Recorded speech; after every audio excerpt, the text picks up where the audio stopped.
compete with the local religions on equal terms. There was no point in Europeans imposing something alien from the outside. Anyway, all this talk about bringing Christianity to the Dark Continent was false. It had already been here 1,000 years before the first missionary arrived. The true Christianity arrived in Africa, 2,500 miles away on the other coast. When the European missionaries first came to Africa, they were faced with an uncomfortable truth. It wasn't the Dark Continent they'd imagined. They weren't the first Christians to come here. On the other side of Africa is a land that successfully resisted European colonialism until the 20th century. A country, Ethiopia, that came into being long before Spain or Portugal or Britain. It's even mentioned in the Bible itself. I'm with a group of Christian pilgrims, and we're on our way to see an ancient religious festival, part of one of the oldest churches in the Christian world. Founded over 1,600 years ago, when Britain and most of Europe languished in a pagan dark age. We're about to investigate the Ethiopian Orthodox Church.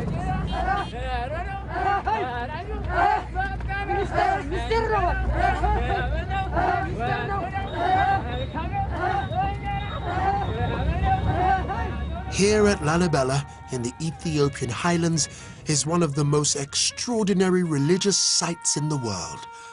Carved out of the rock itself, they call it the Jerusalem of Africa. Oh, wow, that's incredible. If not slightly dangerous. Oh, my days.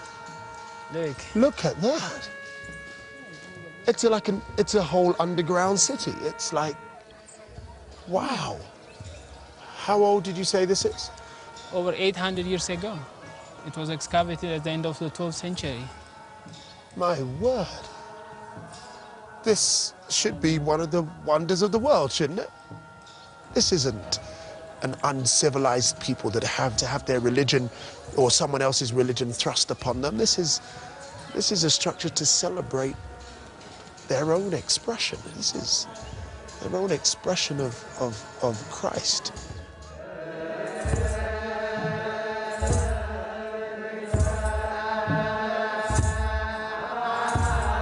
The Ethiopian Orthodox Church was founded when pagan emperors still ruled in Rome.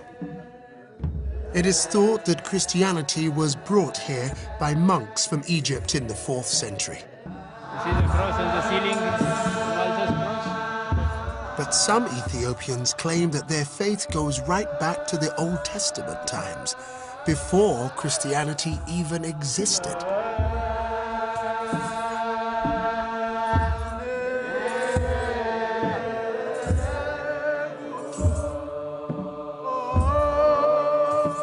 The Ethiopians even have their own ancient manuscript tradition, with perhaps the first ever African alphabet. Ethiopian Christianity is so old that even its Bible is different.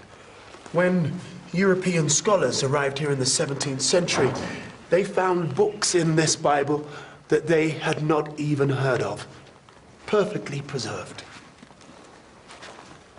Yeah. How old is this book? 820 years. 820 years. So it was here when this church was built. Oh. It's written in a most wonderful and colourful script, as well as the illustrations. How long did it take to write this Bible? It takes about 8 years. Many aspects of the Ethiopian church are particular to this community. You won't find them in any other Orthodox community across the world. But though it may seem strange to Western eyes, it's a testament to the extreme age of this African church. Today is the Feast of St. Michael, and the ceremonies here demonstrate an extraordinary facet of Ethiopian Christianity, its links with Judaism and the ancient Jewish temple in Jerusalem. At the heart of every Ethiopian church is a sanctuary where the public are never allowed. Inside, protected by the priests, are kept the most sacred objects in the Ethiopian Orthodox faith. A few times every year, they are carried in procession on the heads of these priests, covered with sacred cloths. They are inscribed blocks of wood, replicas of the tablets of stone brought down by Moses from Mount Sinai as told in the Jewish Old Testament. The Ethiopians practice other Jewish customs too, such as circumcision, and even many of the Jewish dietary rules.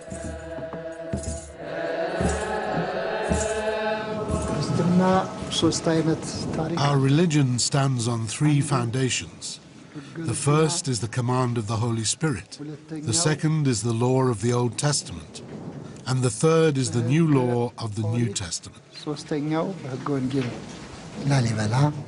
Lalibela is not only famous amongst modern Ethiopians, but among people around the world. It's the pride of our people. And as you have witnessed it, you'll be able to tell the story better than we can. It is a really holy day here. People have walked for miles, for months, just to get here so that they can see the tablets, even though they're covered, just to see the bishops, just to be blessed on this day, to kiss the walls of the churches. It really is a very significant and moving spiritual day. Seeing a church as ancient and as African as this has been a truly liberating experience for me too.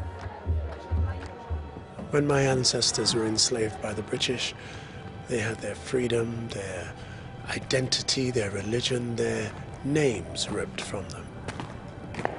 I was born with the surname Roberts, that of the last slave master to own someone in my family. When I discovered this, I decided to trace my ancestry back to Ghana and reclaimed an ancestral name, Kwame Kwei-Armah.